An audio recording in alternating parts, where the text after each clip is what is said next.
Welcome into another episode of New England Sports Guys Podcast. I'm your host, Ian Mann. Thanks for joining us.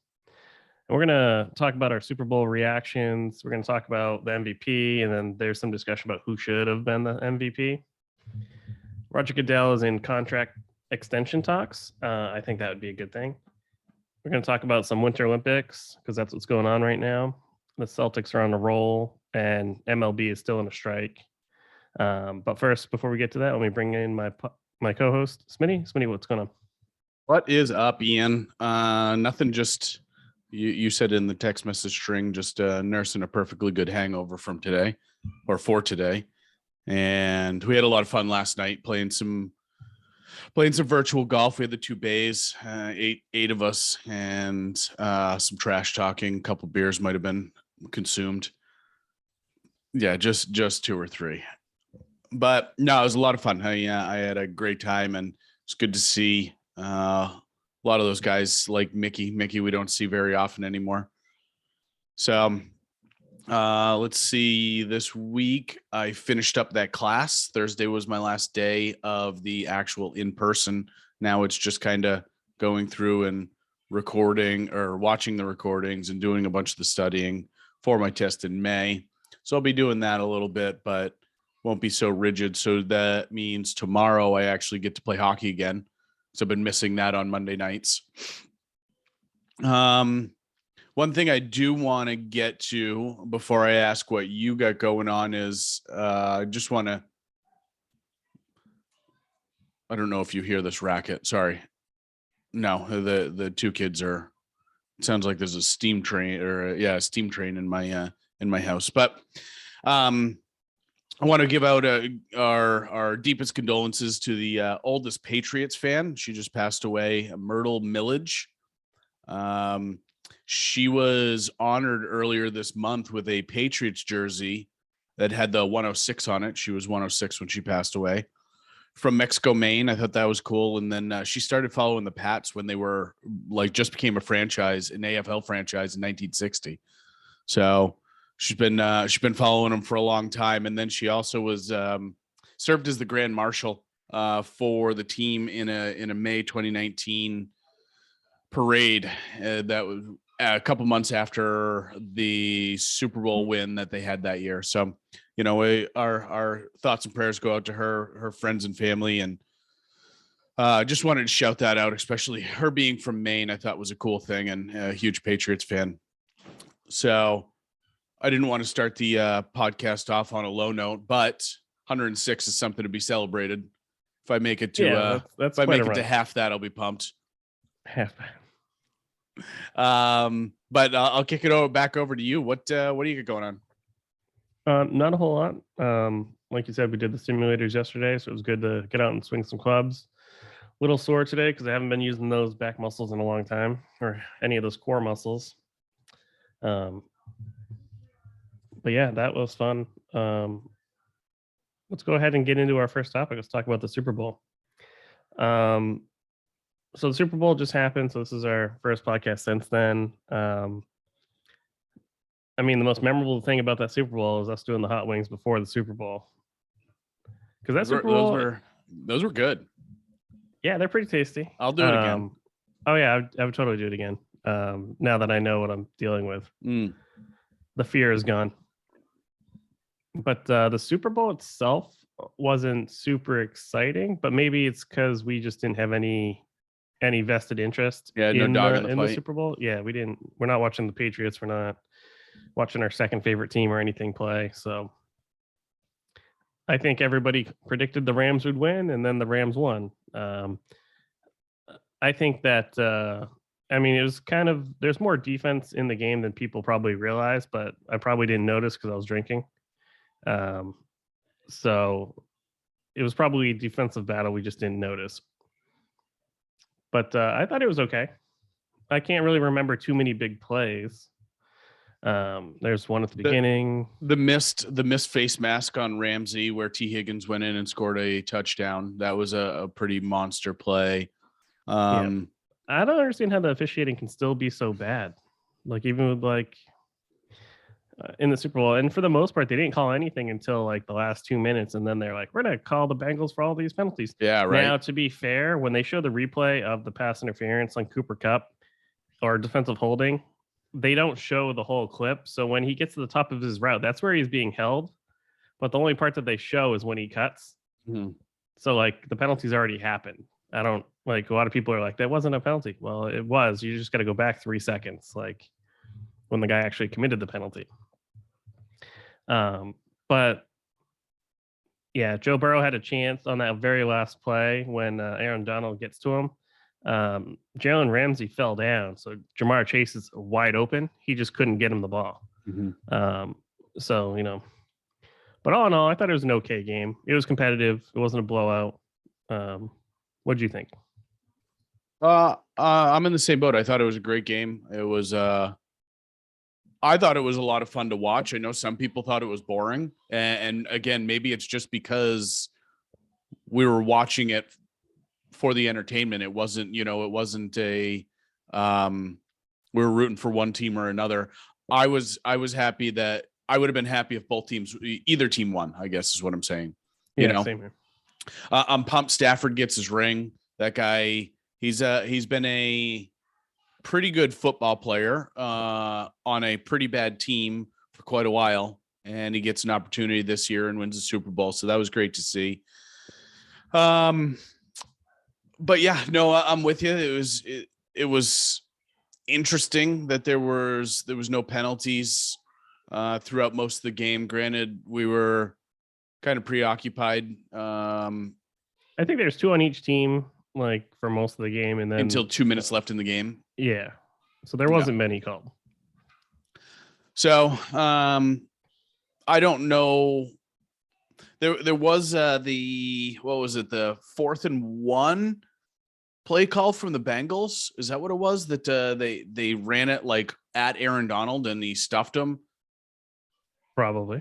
And so it's surprising on that call because they ran. Was it P. Ryan that they put in to run, or Evans? They might have put in Evans to run it. It wasn't Joe Mixon, you know. So it just there were a couple surprising play calls that I thought were certainly suspect, but it's easy for us to say who are armchair quarterbacks, right? Watching the game from, well, I guess it was about 5,000 miles away. I think the best game in this playoffs was Kansas City Buffalo. Like that was probably the Super Bowl, the most entertaining game. That one was very good. Of course, nobody was playing a lick of defense in that one. So no. Really, all 4 of those divisional game, not divisional. Yeah, divisional games. Yeah, the wild card games were all blowouts. The divisional games were all super close. Yep. And then everything was won by a field goal, right? Yeah. And then the championship games were pretty good too, for the most part. I mean, anyway, so I thought the game was pretty good. It was close. You know, it wasn't a blowout of a game. It wasn't the Seattle Denver blowout that we had. What was that? Oh yeah, that game was over before it started. Oh yeah. Like the first series was like a blocked punt for. Yeah, it was a blocked punt or a safety. Yeah. But it was blocked for a safety. I think somebody ran up and kicked it out of bounds or something. But like that game was off to a rough start. Yeah. Then it was downhill from there. So what about the commercials? What did you think about the commercials? They were okay. Nothing blew me out of the water or anything like that. You knew that there was going to be a Clydesdale commercial because there's always one. Which was mediocre at best, in my opinion, this year. Sure. I think the Larry David FTX crypto one was pretty funny. Yeah, that was pretty funny. Yeah. And people who don't remember who Larry David is, he was the guy who produced Seinfeld, and he's also in Curb Your Enthusiasm.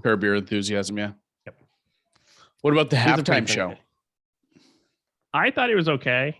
Some people are trying to say it's like the best one ever, but like I don't agree with that. But you'd have to like those artists. So like if you don't like rap, it's not up your alley. Yeah. I thought it was pretty good. But it is from our era. Yeah. there were a couple things. Again, I said it while we were watching, because we were obviously watching the game together. I said it while we were watching it, is Kendrick Lamar, in my opinion. I don't think he should have been in with that group. Well, I've heard the name, but I have no idea who he is. So when I was listening to him, I had to ask everybody in the room, I'm like, can anybody understand what he's saying? And you guys are all like, no, that's what he does. I'm like, oh, okay. Yeah, I've never heard any of his music either. And then no idea. It was a good touch having 50 Cent in there, but man, were people brutal on. Oh, he looks heavy. Yeah. You know, who knows? He could have been. Who knows how long he was hanging upside down there and blood rushing to his head and, you know, that sort of thing. But anyway, I thought the show was really good. My first initial reaction. People were making jokes about after 2 quarters, what do you get? You get 50 Cent. 50 Cent. Yep. I think the Dr. Dre and Snoop Dogg. I mean, Snoop Dogg's probably the coolest guy in the world, right? Sure. So wasn't Eminem there? Yeah, no, and Mary J. Blige, but I'm saying like those two. I think Eminem did pretty well. I think Mary J. Blige did pretty well, but I think Snoop Dogg and Dre really knocked it out of the park. Sure. Yeah, it's not my music of choice, but I mean, I understand who all those guys are, except for Kendrick Lamar. I just had no idea who he was, and he's like 3 feet tall. Oh yeah, super short, especially next to Snoop Dogg, who was like 6'4". Yeah. So do I think it was a good halftime show? Sure. But does it appeal to a super broad audience? Probably not. So, all right, let's get into our first topic of discussion. So Cooper Kupp won the MVP, but what I've been hearing about, and you know, some of this is other people that I listen to Pro Football Talk, and Chris Sims was saying that Aaron Donald should have won it. And then he was also saying Matthew Stafford should have won it. And don't get me wrong, Matthew Stafford made the big plays when he needed to. But I think it should have been Cooper Kupp. I think he was the right choice. With Odell going down after just 2 catches in the second quarter, and they're already down their top 2 tight ends. They're already down Bobby Trees. So it's just Cooper Kupp and Van Jefferson are the only 2 out there. And the Rams couldn't run the ball. The Rams had 43 rushing yards. So it was Cooper Kupp versus the Bengals, essentially. And then, you know, he went 8 for 10 for 92 yards and 2 touchdowns. Like, he was the offense. If he wasn't there, they'd lose. Like, it's just that simple. Don't get me wrong. Aaron Donald does affect the game. He did have a couple sacks, I think.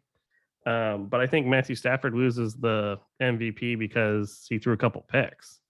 You know, in the biggest game, you know, turnovers are key. So I think Cooper Kupp was the obvious choice. Like, he literally had to carry the whole team.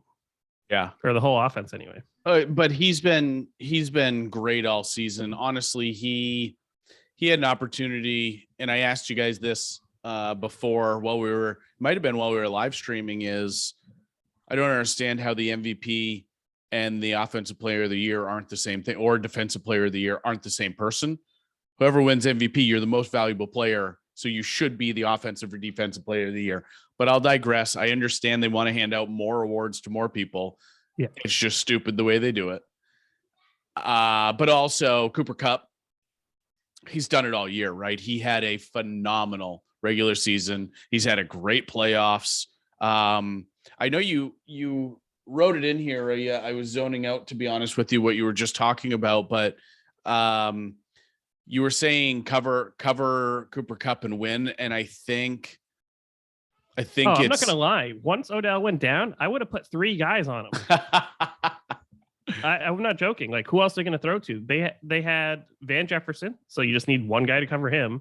You don't need to cover the tight ends because there's nobody left. Blanton was out. Higbee wasn't even playing. Yeah. The running backs had a couple catches, but their third wide receivers that were coming in were playing special teams. Yeah. So, and I don't remember them making any catches that were significant. So, like I said, I would have put 3 guys on Cooper Kupp. There was I would have done what the Patriots did. I would have hit him at the line and then bracketed him the whole time. So I think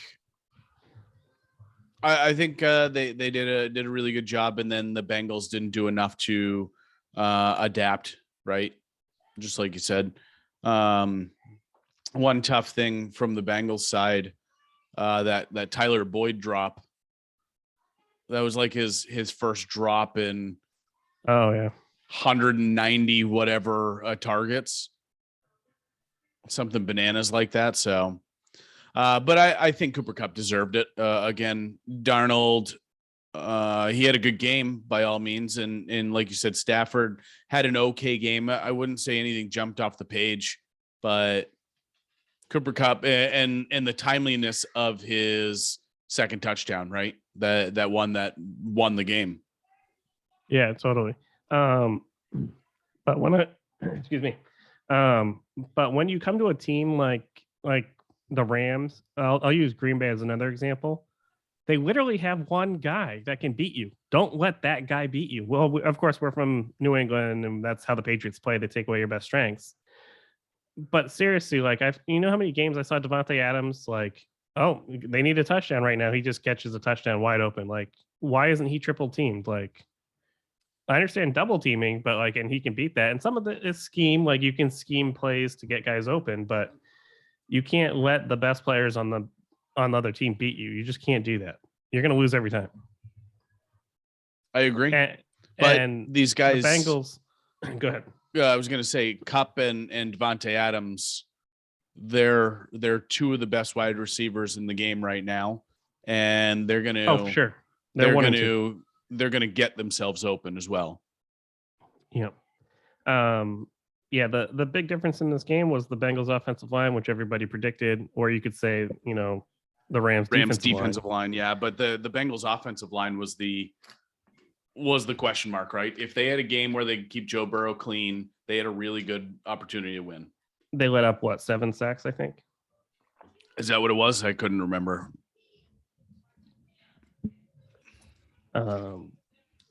Yeah, 7 sacks. 8 tackles for losses, 11 QB hits. Joe Burrow also like sprained a knee in the middle of the game. So he was playing through, I think they said an MCL sprain. Yeah, I did see a report that no surgery required. It's just going to be some rehabbing. Yep. So he'll be good. Now, do you think Aaron Donald should have won the MVP or Matthew Stafford? I think Matthew Stafford lost it the moment he threw a second pick. He was playing a clean game for the most part, but the second pick, one was in the end zone. The second one, I think, was tipped or something. But Aaron Donald did have an impact, but I think the league shies away from defensive players. For many things. Yeah, so it's hard to. Yeah, he had 2 sacks, but I mean, Von Miller had a sack. I mean, a lot of players had sacks on that team. And it's hard to see Aaron Donald's value because he's getting double teamed so much. So, but I don't think the league wants to give defensive players an award unless they have like a super outstanding thing. And I don't think what he did, outshined Cooper Kupp. I think it's Cooper Kupp all the way. They got that one right, in my opinion. I think so. Either that or Joe Mixon, 100 QPR, 1 for 1, 6 yards and a touchdown. Yeah, you did pretty well. So let's get into our next topic. So there's some NFL news. Roger Goodell's in contract extensions. His contract doesn't expire till 2024. So I think what they're trying to do here, and this is just a guess on my part, this is just a theory on my part, is I think they're trying to get him an extension done because he does a good job, for the league, growing revenue, growing the sport. For the most part, he does okay, even though they do bumble a bunch of stuff, but he's still like the head man. So, but what I think they want to do is lock him up. And then what's going to happen after that is that I think afterwards, he's going to have to do some investigating of the Cowboys. He's going to have to do some investigating of the former Washington Redskins, now the Commanders. I was like, it starts with a C. I couldn't remember. So I think what he's going to do, and he's going to have to investigate Miami now as well. So I think with all that going on, what that's going to do is he's going to get pushback from certain owners. about investigating certain things. And so, but if he's already locked up with a long-term contract, like they can't vote him out type of thing. And so I think that like Miami's probably going to change ownership in the next few years. Washington's going to change ownership in the next few years. Jerry Jones isn't going anywhere. I mean, he might die, but he'll just go to his son. Yeah. So that's what I think is going to happen.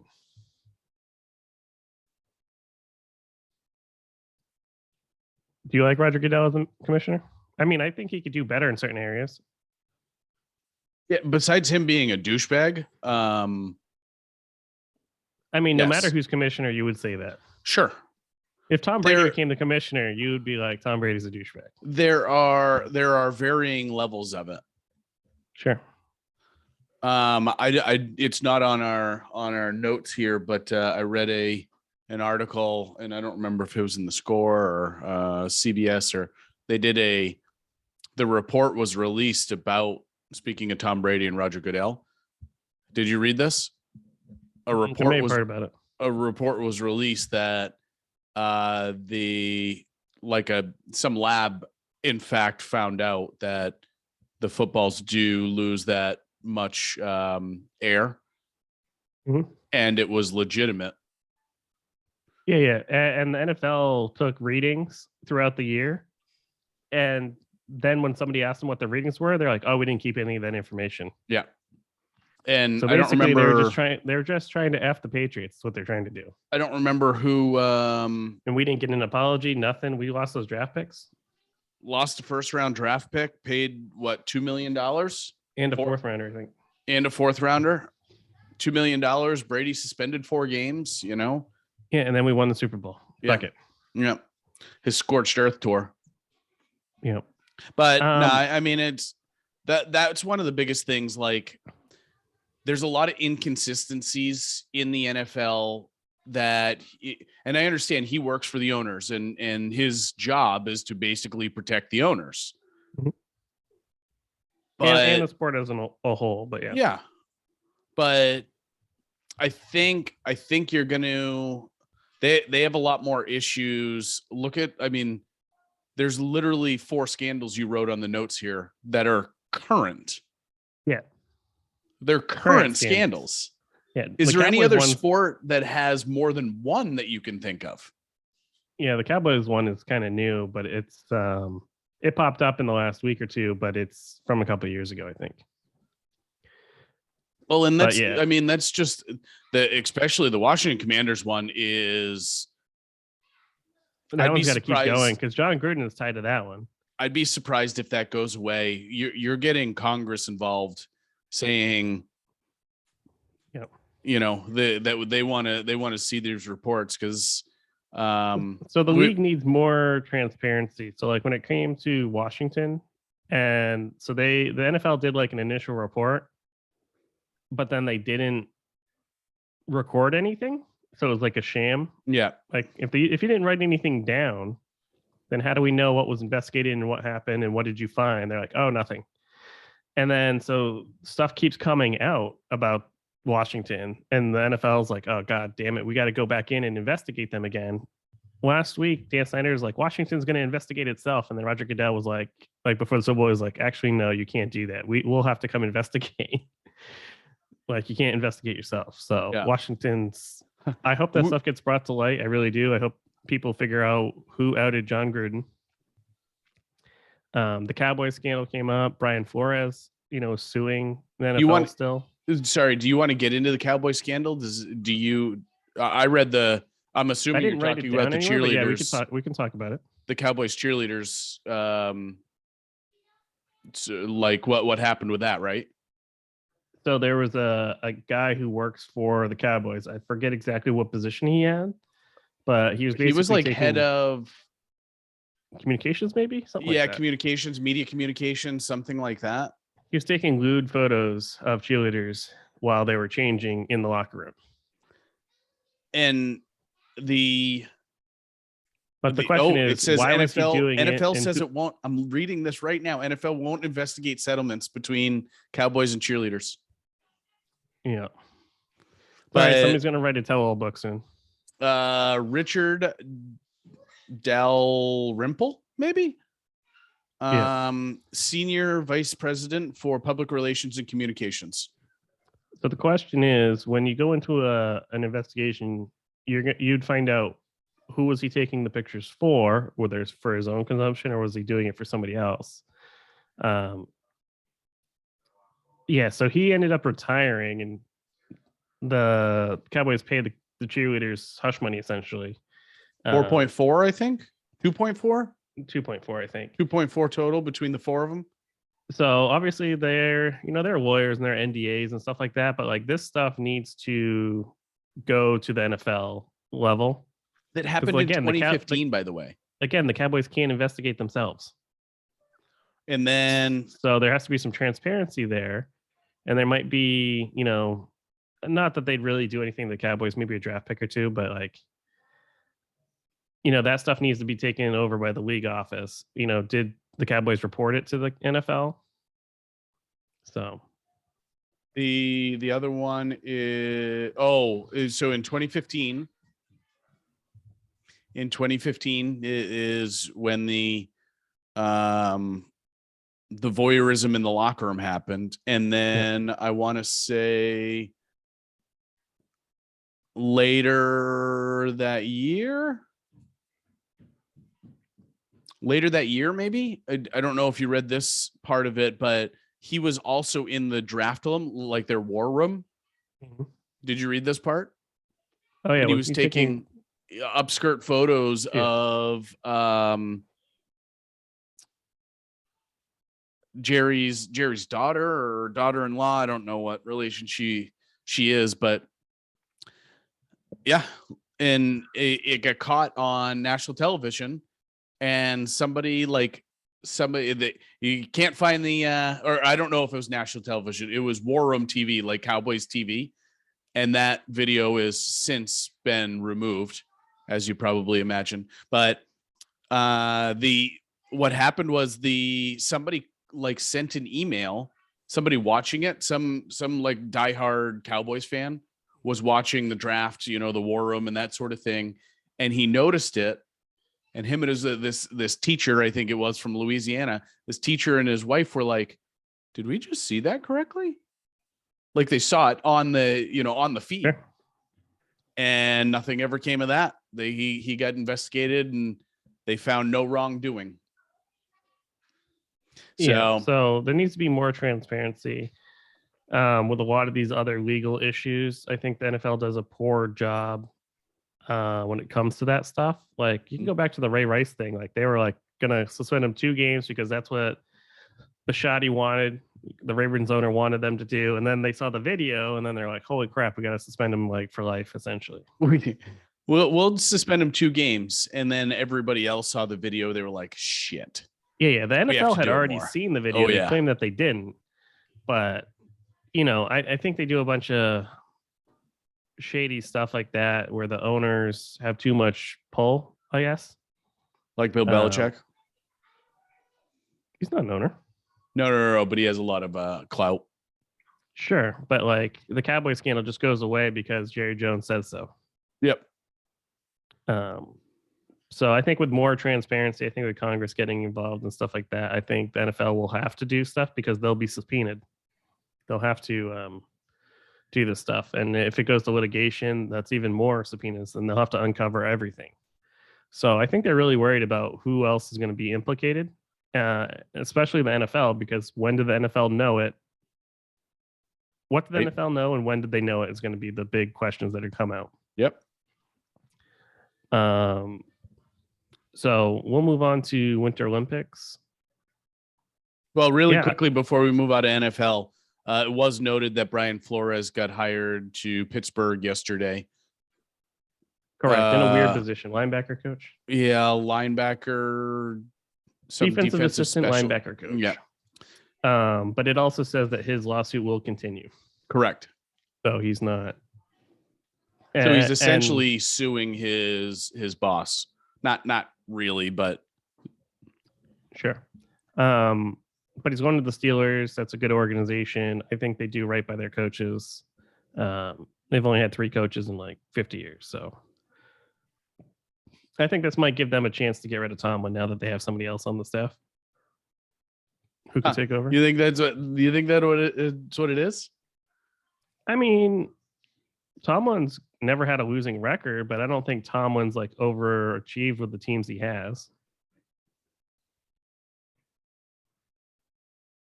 You know, when they won the Super Bowl, those were Bill Cowher teams. Those weren't really Tomlin. They're kind of like the opposite of what the Chargers used to be. They start off really hot and then fade at the end of the year, where the Chargers started off like shit, and then like December they were like, oh, we're playing football. In Philip Rivers' career in December, he's like 60-3 or something like that. It's something bananas. Yeah, his team's always behind, so they have to start chucking it. Just chuck it. All right, so yeah, his lawsuit's going to continue, so that's good. They're not hushing him up. At least he found a job, even though it's not a head coaching job. But I think the NFL, you know, this Brian Flores thing is sort of bringing it to light. Out of all there are 9 jobs open this year, only one went to an African-American head coach. And then Mike McDaniels, they call him biracial or mixed racial or something like that. But anyway, he's Miami's coach. So two minority head coaches out of 9. Even though there's Brian Bieniemy out there, there's Todd Bowles out there, there's Brian Flores out there, Byron Leftwich is another one. Like, there's plenty of other head coaches out there. Minority candidates out there. Yeah, but capable guys that should get a shot here that aren't. Yeah. And Houston got roped into the lawsuit as well, because he's saying that they are penalizing him because of the lawsuit. That's why they didn't hire him. Yep. Not that they didn't hire him because he was black. Because they hired Lovie Smith, who was black, but also Lovie Smith wasn't even a candidate, so it doesn't even count. Like, they didn't even think of Lovie Smith until like they got to their 15th candidate after the Brian Flores lawsuit. And they're like, oh, hey, we still have one. We can hire him. And maybe he'll ignore us. But no, that's not what happened. Anyway, let's move on to the Winter Olympics. So I haven't watched a ton of it. I've seen some curling. I've seen some biathlon. I've seen the monobob. I've seen a few things. I didn't catch much of the hockey games. But it sounds like America got knocked out. Looks like we came in second in women's hockey. Yeah, I got the bronze in women's hockey. But the men's hockey, they went 3-0 in group stage, and then lost the first game in the quarterfinals against Slovakia. So kind of sucked, but we've talked about it, the time difference and the time that they ended up playing the games. So the women's gold medal game against Canada, 13-hour difference. 13-hour difference. It was the time was 11:10 p.m. here is when the game started. Like, it's a gold medal game. Make it at that 8:00 time slot. Sure. And same with the men's game. When they get knocked out, it was 11:00 in the evening that game took place. So I can't imagine viewership was all that high. Maybe on the West Coast, you know, they're 3 hours different. So it ended at 11 rather than starting at 11. But yeah, I didn't get to watch as much as I would have liked. I followed a lot of the skiing and figure skating because Casey likes a lot of those, and bobsledding. Yeah, we saw that Shaun White did not medal, and this is probably his last Olympics. Yep. Yeah, he came in fourth in that super pipe or half pipe or whatever they call it. But anyway, Finland ended up winning for the men's. They beat the ROC 2-1 in the gold medal game. Men's hockey. And curling, the men's American curling team. The American team, they lost in the bronze medal game against Canada. Canada ended up winning, I believe. Tough one. Yep. Right now the medal count is Norway with 37. Well, it's all done. Oh, it finished? Yep. So last night was the last time, or today's the last time? I believe I'm pretty sure it's all done. Let me verify. The Russian Olympic Committee has 32 medals, and Germany has 27, and then Canada so 26, today. And America at 25. You said it's going to finish today. It did finish for them. Again, they're 13. It finished already. Yeah. So we didn't. We're not in the top 4 for medal count. We're down at 5. Yep. 25. Let's see. Who is that? Estonia? Estonia has 1 bronze medal. Latvia, they have 1 bronze medal. Poland, Ukraine, Spain. Thanks for playing, guys. I'd be pumped if especially from some of these smaller countries. Yeah, well, they have a population of 50. I hear Estonia, the women are beautiful. That's what I heard. Hungary only got 3 medals. New Zealand only has 3 medals. Finland's usually pretty good. They have 8 medals. That's not bad. And then Sweden with 18. Yeah, it makes sense. And Norway. I think they have snow all year long in Norway. Yeah, probably. So China hosted the games. They only had 15 medals, but 9 of them were gold. 9 golds. It's more golds than America. America only got 8. That's right. But yeah, Norway had 16 gold medals, and they were running away with it, which makes sense. They're a Nordic country, so they should be good at those sports. So let's move on to MLB. They're still on a strike. It's billionaires and millionaires fighting over money, so nobody really cares.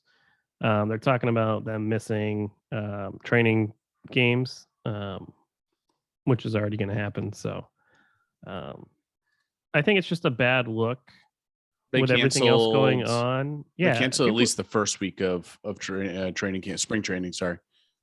Yeah, but I think they're getting a lot of other competition from other sports that I don't think they can really afford to give up market share right now. They're already losing fans, in my opinion. I think it's because the games are so friggin' boring. Yeah, I think people are losing interest in baseball, so I don't think now's the time to be like fighting over money and having a lockout. Yeah, right.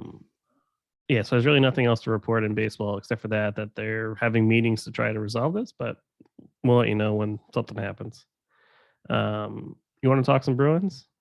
Yeah, just really quickly. I don't remember if we brought it up, but Marchand got handed a 6-game suspension for kind of punching and high sticking Tristan Jarry, and who's the goalie for Pittsburgh. I guess was it worth a 6-game suspension, or is it because of his reputation? Reputation. If he had no prior accounts, he probably would have been just fined. Honestly, because the high sticking, it was like the flat part of his stick, he like rubbed it on his face mask and like jab it at him or anything like that, and anyway, I didn't see this live. They were actually getting their ass kicked by Pittsburgh when the game was, they ended up losing 4-2 that game, but tomorrow they got a matinee game tomorrow at 1. That's his 6th game. So he's coming back. He appealed it, but the NHL upheld it, which was surprising. Usually if they appeal, they're like, yeah, all right, we'll give you 4 instead of 6. Like you said, he's a repeat offender. Yep. So that was a tough look, but give him a little rest anyway. He doesn't need the money. But what I love about Marchand is he's one of the more outspoken NHL players about, especially escrow and how the NHL contracts, like when they didn't go to the Olympics, the NHL decided, because it was so funny. The NHL, they were going, it's up to the players, it's up to the players to go to the Olympics. And then finally it was the NHL going, yeah, the NHL players aren't going to the Olympics. And Marchand's like, what? Like you said, it was up to us the whole time. And then you decided, which at that point probably wasn't a great idea, but from what I hear, or from what I understand, I didn't hear much COVID related items in the Olympics itself. There weren't a lot of people getting COVID over there or anything like that, So that was the big reason. That was the big China, reason. they probably just didn't tell you. That was the big reason the NHL said no to them going, was because they were worried about COVID. But I think NHL had a ulterior motive of they were already behind in hockey games. Like they were getting close to having to extend the regular season. Well, they just gained a month basically in the middle of the season that they were planning on having off. Right. So they didn't have they had an opportunity to just kind of make up all those games that were missed earlier on. So I think that was just a cop out, honestly. And the owners don't want their players over there. They're golden gooses. They don't want them hurt. Yep. But every sport, the owners and the players, and it just is all very similar. There's always tension there. Yeah. So anyway, the Bruins, lately they've been kind of up and down. I think they're 4-4, 5-5, 4-4 in their last 8, 5-5 in the last 10, something like that. They're handily in a playoff spot, which is nice, but they're going to have to start picking it up here. I think they're going to probably trade DeBrusk and look to get a second line center. Either that or ask Krejci to come back, because now that he's done the Olympics, he may opportunity to come back. We talked about Tuukka Rask, right? Finally retiring. We did not.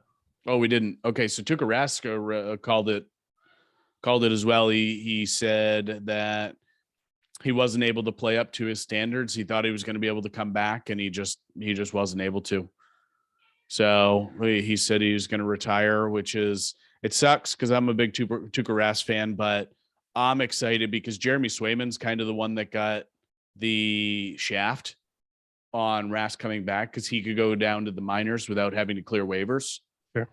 So they sent him down when Rask came up, but now he's been recalled. Now he's starting most of the games, or he's still mixing in starts with Linus Hallmark. But yeah, it's I would like to see the Bruins start to pick it up here and make a pretty good push, and because they're in a wild card spot again. They're pretty handily in the wild card spot. They'd have to have an epic collapse, along with Detroit's the closest to them, and they're like 10 or 12 points behind. So, and I'm going off of memory, and memory's a little foggy right now, so don't quote me on that by any means. But they just need to pick it up. I think they're going to have to make a deadline deal here shortly and get that second center, and make sure that because their window's running out, right? Marchand and Bergeron, that group, especially Bergeron, because he's the oldest now. He's getting up there in age. They still got a pretty good D-core, and they still got a pretty good young core with Pasta and Taylor Hall and Charlie Coyle. These guys are pretty young, but Bergeron, especially their captain, is getting up there in age, and his window's closing. He's 36, I think. It probably is 3 years. Yeah, maybe. So we'll see. I hope they make a move and do make a push, because they can stick with any team in the league. They need to have some consistency. Healthy. Every time we get into the playoffs, and then we lose, you come to find out he had 2 broken ribs. Yeah. He had a puncture lung, was still playing. Yeah. So moving on to NBA. Not that we talk a whole lot about the NBA, because it's kind of boring for right now, because the Celtics aren't going to do anything. They're still in the middle of the road. But they've been on a tear lately. They're 9-1 in their last 10 games. What's funny is that the trade deadline happened somewhere in there, and so they beat then Brooklyn Nets by like 38 points, and then James Harden. This is a huge trade. Philadelphia and the Nets made a trade. So the Nets traded James Harden to Philadelphia and Paul Millsap to Philadelphia for Ben Simmons, Seth Curry, Andre Drummond, and 2 first-round picks. And then the night that James Harden made his debut for the Houston Nets, not Houston Nets, 76ers. Brooklyn Nets. Oh, yeah, for the 76ers, sorry. The first time he made his debut for them, the Celtics beat him by 48 points. They got thumped. And they've had thousands of games against each other over the years. And that was the biggest win by the Celtics against them ever. So I was looking at that because when I saw you put it in here, I wanted to look at that a little bit more. And don't get me wrong, James Harden didn't really play in the game, and they were sort of shorthanded because of the trade. But Sure. It's still not good. No, but what I was going to say is, and I'm bringing it up right now. And there were a couple other trades out there. The Celtics made some big trades. I don't think they're a big trade. I think it's just Brad Stevens getting rid of all the guys Danny Ainge put on the bench. So it's just like shuffling up the roster, really. The Celtics still aren't going to do anything with that trade. It wasn't like big enough to like help them in the standings or anything. So it's still a mute year. It's still a bridge year. So I wanted to bring up, you wrote they're 9-1, which is impressive. 9-1 in their last 10, and they're still in like 8th place, like even going 9-1. They're in 6th. Yeah, still not good. But the teams they beat in their 9 wins, the Pelicans, who are outside the playoffs right now, the Heat, which is number 1 in the conference, they're good. Jimmy Butler's there. The Hornets is in 9th place, so they're. I don't know how. I think they have 2 play-in games. Is that right for seeding in the NBA? Yeah, they play a weird tournament. Yeah. No. So the Hornets, they're in that weird playoff. So are you trying game. to say that they didn't play anybody? The Heat is the only team that they played that is any good or in a good seeding. Everybody else, I guess the Nuggets, you could argue they're in 6th place in the Western Conference, but the rest, everybody else, they're in the bottom half of the league. Yeah, so they're winning the games they should win. Sure. And then that one game that they ended up losing to, who was that? That was a bum team. The Pistons, who's the Pistons. They're second to last in the Eastern Conference.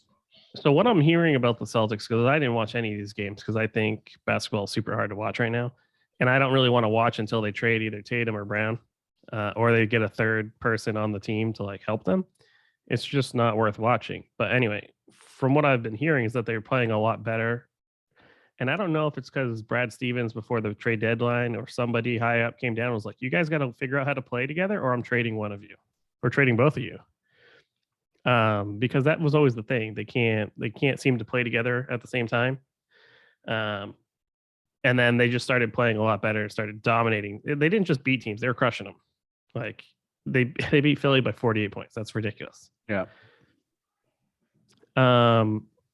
So enough about basketball. There's some big trades and some people got moved around, but nothing worth really mentioning. I wanna hit golf before we hit extracurricular really quickly. Yeah, I wanted to hit golf. So when we were watching the Super Bowl last week, right before it, so we missed sort of all the pregame because we were watching what Waste Management owned. Yep, at TPC and Scotty Scottsdale. Scheffler ended up winning. Yep. Did he win in a playoff? Yeah, they went to extra holes. They went to a playoff. Yeah, against Patrick Cantley, right? Yep. Yeah. Nice, Scotty. Go ahead. Oh, I didn't know if you were going to talk about it anymore. That's all I got from that. I don't know what tournament they played this week. They're playing the Genesis Invitational, which is Tigers tournament. But Tigers, is he even playing? No. He actually he did a press conference before the tournament started, Wednesday, Thursday, something like that. and they were asking him about it, and he's like, listen, I'm still a long way away to compete against these guys. The tournament he played with Charlie is a lot different. And not only that, but he had a cart the whole time, where these guys walk, so it takes a toll on you. But right now, through 3 rounds, Joaquin Niemann is at 19 under. Yeah. That's bananas. Victor Hovland's 13 under. I don't know who C. Young JT. is. You don't know who is? Cameron Young. Oh, Cameron Young. Yeah. Cameron Young. Victor Hovland's there. JT's there. Colin Morikawa's there. But the only one that can really catch him is Cameron, because Cameron's 3 shots back. Everybody else is 6 or more. So Joaquin would have to fall off pretty hard to lose this. Either that or have a mediocre day where somebody goes real low. Somebody shoots a 62. Sure. You know what I'm saying? It's par 71, so that's 9 under. I like watching Niemann play. Niemann. He's from Chile. He's like a $170 soaking wet. I don't even think he's that heavy. I think he's closer to 160. Yeah, but he's just a tactician out there. He's like Colin Morikawa. I think they have very similar games. They're not very big dudes. They just hit the ball really well. Yep. Let's see. So we're recording here 12:30 almost. So he recorded a 63, and a 68. Yeah. Not bad. So that helps. 8 under, 3 under. Nobody has gone bananas yet. 1 under, I guess, on the day so far is what it looks like people are at. Looks like next week is the Honda Classic. Yep. And then the week after that's the Arnold Palmer Invitational. This is where golf starts ramping up quite a bit and getting why is the Players Championship? Oh, why is the Players Championship in mid-March? Anyway, it's the TPC Sawgrass, but because it's the Players. It's not. That's just the name of the tournament. Is the Players. Sounds stupid. It's the 5th unofficial major. But then the week after that, they're at Dell Technologies. Well, I can tell the purse is $20 million. Yeah. Oh, yeah. I want to see the Dell Invitational again. And then Valero, and then the Masters. The Dell Technology one is really cool to see the match play. So, and then April 21st, we'll be on our golf trip. I have to reserve that Airbnb. Yep. That'll be a lot of fun. We'll get some content out for that. That might be right around the same time as the NFL draft. When's the NFL draft this year? It's in April, late April, probably. It probably wouldn't start till the 27th of April. I don't know for sure, but I'm looking. You're no fucking good. No good. Draft. Clicked on the draft. When is the draft?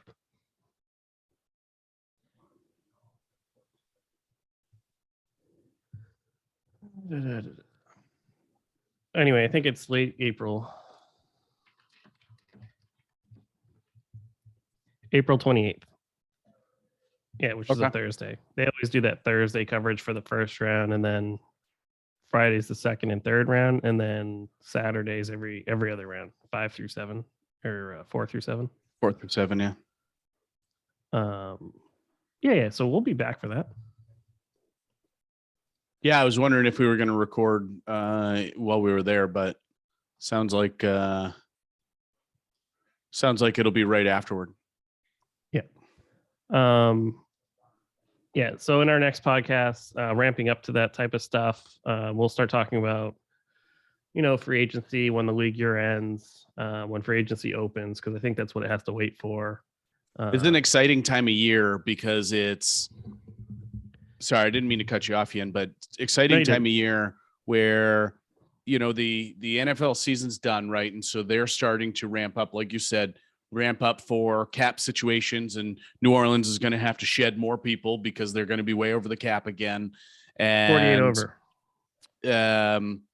they'll obviously come out with the cap number, what they expect it to be, and the free agency, day one of free agency, and for NBA, I'm assuming NBA, but NHL this is trade deadline time, so people are starting to make their playoff pushes and ramping up to the NFL draft. It's just a great time of year, so And should be a lot of fun.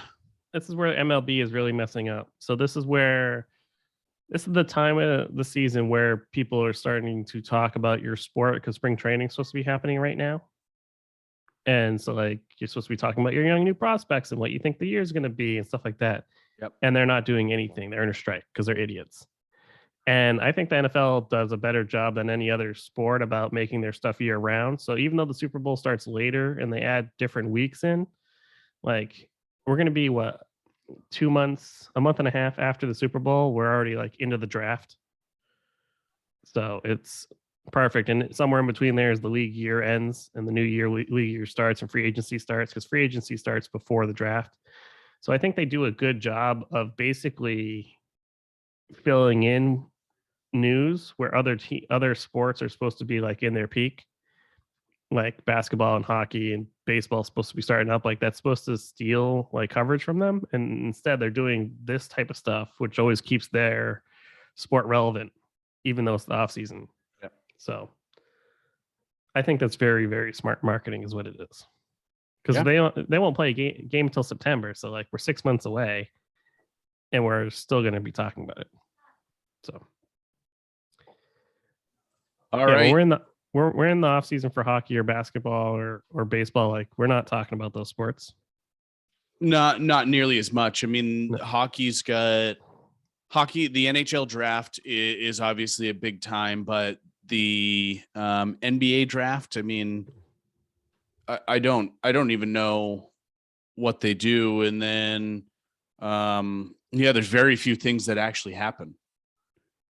Where NFL, it seems to be a headline no matter what time of year it is, whether it's draft time or, Laramie Tunsil. That was one of my funniest draft memories is Laramie Tunsil's that Instagram thing that dropped. Was it Instagram or Facebook or whatever? Do you know what I'm talking about? No. Just before he got drafted. So literally leading up to day one of the draft, he's supposed to be a top 3 pick. And there's somebody posted him wearing a gas mask. Oh, right. And he was smoking a bong out of so he His dropped quite a bit. Yeah. So I want to say that's why Dan Marino's draft stock dropped as well. They thought there were rumors that he smoked weed and stuff. So he dropped. Which who fucking cares? Yeah. It's ridiculous. Anyway, that's it for this week. Yeah. You can find our podcast on Apple Podcasts, also Spotify, Amazon Music, Stitcher, Podchaser, Buzzsprout, and Google Podcasts. You can now watch episodes on YouTube on the New England Sports Guys channel. Make sure to subscribe, help us out. We'll be putting on more content every week as we continue to go forward. It'll be exciting the next couple of weeks when we get to free agency and new league year. So more football stuff. Yeah, it should be a lot of fun. Sorry, finish it up and then I'll enter some last second topics.